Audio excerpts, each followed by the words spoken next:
Everybody's watching interest rates, cap rates, construction data, but the investors who really win are those that pay attention to indicators that no one talks about. Real estate is regional. It's hyper-regional. This is why Wall Street often fails in real estate. In real estate, you have to understand the energetical shifts of particular regions. You have to see it, feel it, and know what's going on. Predict what's coming next. I think it was 2020. I was in Brickell, Miami, and I predicted that it would become what it is today. At that time, it was nowhere close to what it is now, but I saw it, I felt it. I knew the kind of people who would be attracted to that particular area. I knew that the value within that area had to increase and couldn't stay where it was. From then to now, prices have doubled in that market. In this video, I'm going to show you the hidden indicators to pay attention to. I'm going to show you how to be able to predict market growth. Now, the first trend to pay attention to is self-storage. When new self-storage projects are popping up and leasing out before doors even open, it's a signal that people are moving in at a very fast rate.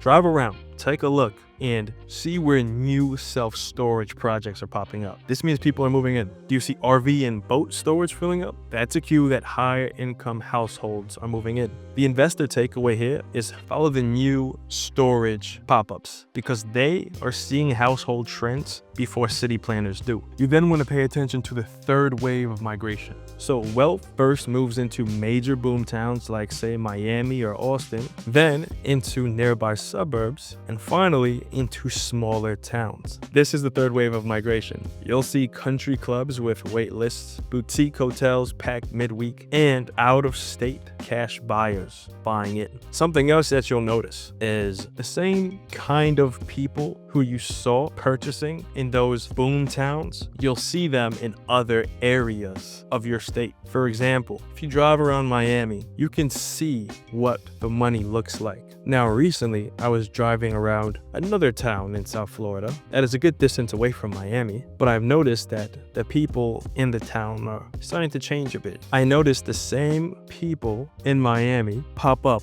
in this other town. So you can see the money moving from one town outwards and flowing into other towns. The investor takeaway here is not to chase the boom town. Look at the overlooked town next door. Next, pay attention to cultural leakage. Before rents spike, culture moves. Think about breweries, murals, yoga studios. This is the cultural leakage effect. A few years later, those neighborhoods become the next big thing. The investor takeaway here is if you see creatives staking ground, get in early. Next, pay attention to big box recycling. So if you see old big box buildings, say you see something like Big Lots, whatever it may be, and it's being converted into something else like medical centers, logistics hubs, or the likes, then this is what is called big box recycling. The investor takeaway here is to buy near these redevelopments. They often anchor neighborhood revitalization. And this can also look like buildings that did not serve as a multifamily building or multifamily buildings being repurposed for multifamily. Now, you want to pay attention to the foot traffic. So if you're downtown, you're in the city, and you realize it's getting more packed than it may have been before, then you can understand that more people are coming into the area and office space in this area could actually be increasing in value. And while we're here, something else to take note of would be taking a look at construction. If you see the streets widening or you see any signs that a city is reconstructing itself or adding new infrastructure to handle an influx of new people, then you understand that money's coming here. Real estate prices are going to increase. So the investor takeaway here would be to pay attention. Look for an increase in life, an inflow of humanity wherever you are. Look for signs of that and then act accordingly. You then want to pay attention to ports and inland logistics. Do you see more traffic near the ports? Are there new warehouses? Well, if so, there's going to be more jobs and more housing demand. Watch for hiring, tents, truck stops, and industrial parks adding weekend shifts. The investor takeaway: more port traffic, more housing demand.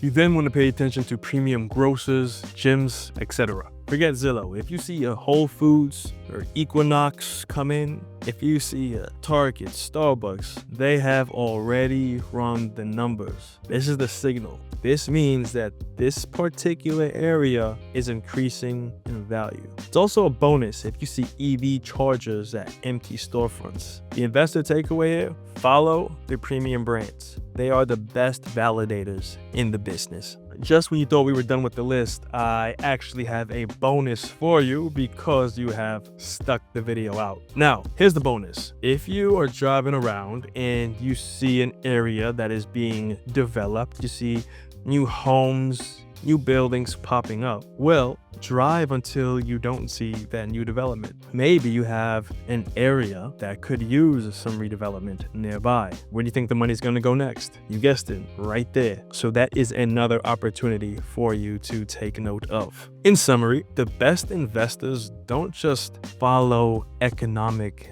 data. They don't just look at market reports. They read the subtle signs. This aspect of real estate is what makes it so unique. And it is the very reason why Wall Street historically has struggled with real estate. The video, or the link to that video, is linked. But real estate is unique in that sense. Every market has its own subtle signs, its own undercurrent, foreshadowing what is to come next. Now, these are early signals that separate investors who predict the wave from those who chase the wave. If you're curious to know when the next big opportunity will be before the data suggests it, feel free to join our investor list in the description below. I'll catch you next time.